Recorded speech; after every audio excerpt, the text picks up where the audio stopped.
I ran into this last week. Here's what fixed it for me. Adding funds to your PayPal wallet can be a bit tricky if you're not familiar with the process. Here is a straightforward guide to help you out. Step 1. Log into your PayPal account.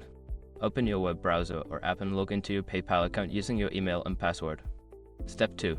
Navigate to Wallets. Once logged in, find and click on the Wallet option located in the top menu. This is where you can manage your funds.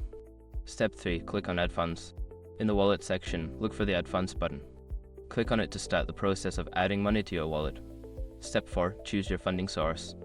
Select the bank account or card you want to use to add funds. If you haven't linked a bank account yet, you'll need to do that first. Step 5. Enter the amount and confirm. Before filing a refund or dispute, use the SROC.com link in the description to open the refund dispute deadline calculator and confirm your deadline.